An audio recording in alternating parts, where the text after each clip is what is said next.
अस्सलाम वालेकुम दोस्तों, मैं हूं खालिद मोइन और आप देख रहे हैं अदब व फ़नून नामा। अदब व फ़नून नामे में आज हम बात करेंगे अदबी मुकदमों की। अदबी मुकदमे, एक तो मुकदमा वो होता है जो किताब पर लिखा जाता है, किसी किताब के तारुफ में या किसी शख्सियत के तारुफ में, तो वो मुकदमा कहलाता है, ज़ाहिर है, क्योंकि वो एक बाकायदा उसमें दलीलें पेश की जाती हैं और गुफ्तगू की जाती है। तो एक तो वो मुकदमा होता है जो किताबों पर लिखा जाता है। एक मुकदमा वो सचमुच ये मुकदमे हैं जो दो सतह के मुकदमे हैं। एक वो सतह है जो कि लोगों ने मुख्तलिफ़ अदीबों और शोरा के ख़िलाफ़ बाकायदा अदालत में जाके मुकदमे दायर किए, जैसा कि मंटो पर कायम हुए। मंटो पर कायम हुए कि वो उरियानियत के हवाले से, फहाशी के हवाले से वो मुकदमे बाकायदा चले भी और उसमें उसके नताइज भी आए। तो एक मुकदमे वो हैं। एक मुकदमा फैज़ साहब पर कायम हुआ और बहुत से कुछ रुफ़क़ा पर उनके। वो एक बहुत ही पाकिस्तान का बहुत अहम मुकदमा, एक बड़ा मुकदमा, और उसमें बहुत सारे मामला सियासी भी थे। वही पूरा मुकदमा ही सियासी था। कुछ मुकदमे अदब के होते हैं, जो अदब के लोग एक दूसरे पर जो है मुकदमे करते हैं, और ये मिसालें भी हमारे यहाँ मौजूद हैं। इसमें एक ज़बरदस्त मुकदमा जो है वो कायम किया था, हत्ता कि इज़्ज़त का दावा किया एक बड़े ही ज़बरदस्त सहाफ़ी, एक अदीब और शायर और दानिश्वर एहफाजुर रहमान साहब ने। जी हाँ, एहफाजुर रहमान साहब से आप वाकिफ़ होंगे। अगर आप वाकिफ़ नहीं हैं तो आपको वाकिफ़ होना चाहिए, क्योंकि ये जो बहुत बड़ी मूवमेंट चली सहाफ़त में, उसके जो बहुत बुनियादी और अहम और सरकर्दा शख्सियात थी चलाने वाली, जो 70 की दिहाई के आसपास जो एक मूवमेंट चली थी जर्नलिज़म के हवाले से, जर्नलिज़म की आज़ादी के हवाले से, आज़ादी इज़हार के हवाले से, और बहुत मुनज़्ज़म वो तहरीक बनी थी और वो तहरीक चली थी।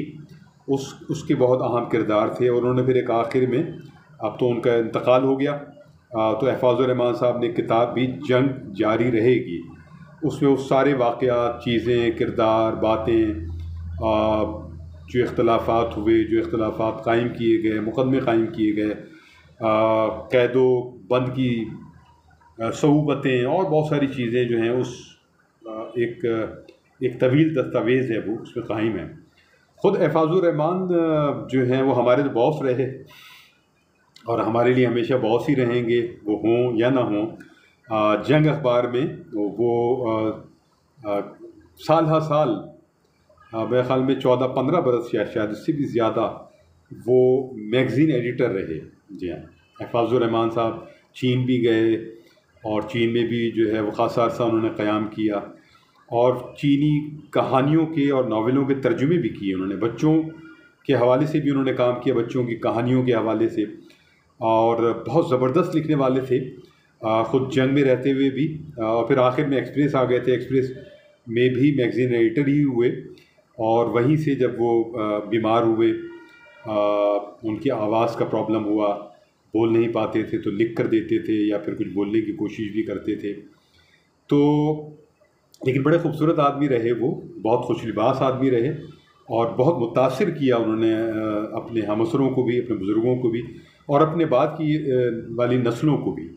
प्रेस क्लब में एक वक्त तक उनका बड़ा बुनियादी और अहम किरदार रहा। कोई भी हड़ताल हो सहाफ़त के हवाले से या जुल्म के ख़िलाफ़ कोई एहतिजाज हो, तो एहफाज साहब हमेशा हरावल दस्ते में पाए गए, और जो भूख हड़तालें हुआ करती थी उसमें भी वो जो इब्तदाई लोग बैठा करते थे भूख हड़ताल में, उसमें एहफाज साहब भी हुआ करते थे। तो बड़ा पढ़े लिखे आदमी, बहुत दानिश्वर आदमी, और बहुत नफीस शख्सियत, और थोड़े से या कुछ ज़्यादा अना परवर भी थे, और ख़ुददार भी थे, और जंगजू भी एक सतह पे थे। इख्तलाफ अगर हो जाता था और वो कोई उसूली बुनियादों पर है, बाज़ शख्सी बुनियादों पर भी, तो बड़ा एक तसादुम की सूरत हाल उनके यहाँ देखी जाती थी, और वो उससे पीछे नहीं हटते थे, बल्कि उसमें वो फिर आगे बढ़ाते थे उसको, तावख्ते के हरीफ जो है वो टूट ना जाए और वो बिल्कुल नेगोशिएशंस पे ना उतर आए। तो अहफाज साहब एक बहुत निडर आदमी की तरह हालात का और ऐसे लोगों का मुकाबला करते थे। तो बड़ी खूबसूरत यादें हैं अहफाज साहब के साथ, और बहुत कुछ सीखा है उनसे, ज़ुबान बयान के मामलात, इमला के मामलात, और विजन जो उनके पास था तो वो मुंतकिल करते थे अपने बाद में आने वालों को वो विजन, और एक उसूल पसंदी और एक ईमानदारी और बहुत सी ऐसी खसूसियात जो अब नापैद होती जा रही हैं, लेकिन ख़ुद उनकी नस्ल में वो चीज़ें ज़ाहिर है कि बहुत अहम तस्वुर की जाती थी। वो उसी रिवायत के आदमी थे। तो हुआ ये कि एक साहब थे मुमताज़ रफ़ीक़। मुमताज़ रफ़ीक़ साहब से भी आप लोग जानते होंगे, वो मरहूम हो गए। तो उन्होंने एक खाकों की किताब मुरतब, तो शायर भी थे वैसे तो, एडवर्टाइजिंग एजेंसीज में भी रहे, एजेंसियों में भी रहे, और फिर आखिर में एक्सप्रेस में ही आ गए थे और अहफाज साहब ही लेकर आए थे। अहफाज साहब ही लाए और फिर वहाँ से वो अपने पास ऐसी चीज़ों की वजह से जो कि नापसंदीदा थी वो निकाल दिए गए। उसके बाद उन्होंने एक किताब तो उन्होंने लिखी थी तस्वीर खाना, उसमें खाके थे, और वो खाके बहुत हद तक बड़े बोल्ड थे, बहुत मुतनाज़ा भी थे, और उसमें जो है उन्होंने 70 की दिहाई के जो लोग हैं, कुछ बुज़ुर्ग भी जैसे राग़िब मुरादाबादी, कमर जमील साहब, उबैदुल्लाह अलीम, जमाल एहसानी, सरवत हुसैन और सारा शगुफ्ता और नसीरतुर्राबी, अनवर शऊर, यानी इस कबील के जो भी लोग थे बड़े अहम 70 की दिहाई में उभरने वाले, उन पर खाके लिखे थे। और आखिर में एक अपना खाका भी लिखा था जिसमें उन्होंने बहुत लान तान की थी अपने ऊपर ही। तो वो किताब जो है बावजूद ज़ाहिर है कि तनाज़ात की वजह से मकबूल रही, और फातिमा हसन, इशरत आफरीन भी उसमें शामिल थी, और बहुत सारे इंकिशाफ़ात भी उस किताब में शामिल थे। तो मुमताज़ रफ़ीक़ साहब ने खाका लिखा अहफाजुर रहमान साहब का। जी हाँ, तो अहफाजुर रहमान साहब का जो खाका था वो उन्होंने वहाँ से एक्सप्रेस से निकलने के बाद वो तहरीर किया, उस किताब में शामिल नहीं है तस्वीर खाना में।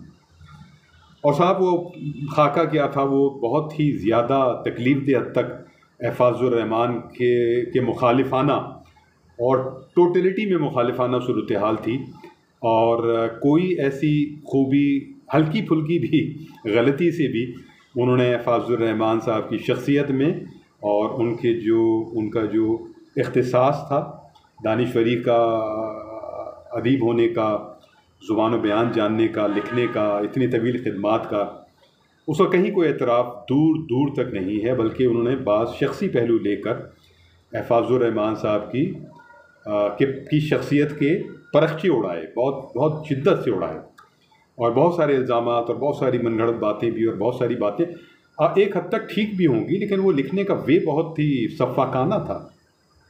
तो इस वजह से वो ज़ाहिर है कि अहफाजुर रहमान साहब तक जब वो पहुँचा खाका, मैं भी उन दिनों एक्सप्रेस टीवी में था, तो हमारे और अहफाज साहब के कमरे साथ साथ थे, वो अपने मैगज़ीन में थे, तो फिर उससे मुलाकात हुई, बात हुई, तो वो फिर जैसे ही उनकी नज़र से गुजरा तो वो बहुत गुस्से में आ गए। वो थे तो बाल पठान आदमी, तो वो उनसे बर्दाश्त नहीं हुआ, और फिर उन्होंने बाकायदा एक मुकदमा कायम किया हत्ता की इज़्ज़त का, जो मुमताज़ रफ़ीक़ साहब पर भी था, उस रिसाले पर भी था, और एक आध और शख्सियतें जो कि मुदीर और वगैरह थे उन पर भी कायम किया। तो टोटलिटी में एक मुकदमा कायम हुआ, लेकिन जो मरकज़ी किरदार थे वो मुमताज़ रफ़ीक़ थे, और वो मुकदमा चला और उसकी डेट्स बढ़ती रहीं, और लोगों का ख्याल था कि ये बहुत लंबा क्योंकि मुकदमा होता है और आमतौर पर उसके फैसले नहीं होते, तो अहफाज साहब भी जो है 2-4 पेशियों के बाद जो है वो थक जाएंगे, बैठ जाएंगे, लेकिन वो अहफाजुर रहमान साहब थे, ना डरने वाले, ना दबने वाले, ना थकने वाले, और जब वो किसी चीज़ को अपने ऊपर तय कर लेते थे और हावी कर लेते थे और या कोई इरादा बांध लेते थे, तो पीछे हटना तो मुमकिन ही नहीं था, वो फिर दिन रात उसी में लगे रहते थे। तो बहुत कुछ उन्होंने फिर ज़ाहिर है कि पेशियाँ होती रहीं, वो जाते रहे, और वो जो दूसरी तरफ लोग थे उन्होंने भी वकील किया ज़ाहिर है, लेकिन वो हालात ऐसे बने ज़ाहिर है, अहफाज साहब ने प्रूफ जुमा किए बहुत सारे ऐसे जो कि रेलिवेंट थे, और फिर जो है वो पसपाई उन लोगों को एक सतह पर अख्तियार करनी पड़ी, और मुकदमे का फ़ैसला तो शायद उस सतह पर नहीं हुआ, लेकिन एक सतह पर ज़ाहिर है ये हुआ कि माफ़ियाँ तलाफ़ियाँ हुई, और एक सतह पर बात इस तरह जाके ख़त्म हुई। तो ये तारीख़ का एक बहुत ही दिलचस्प और बहुत अहम और बहुत सबक आमोज़ जो है अब ये मुकदमा रहा, जो एहफाजुर रहमान साहब ने हतक इज़्ज़त के हवाले से कायम किया और उसमें वो कामयाब भी रहे।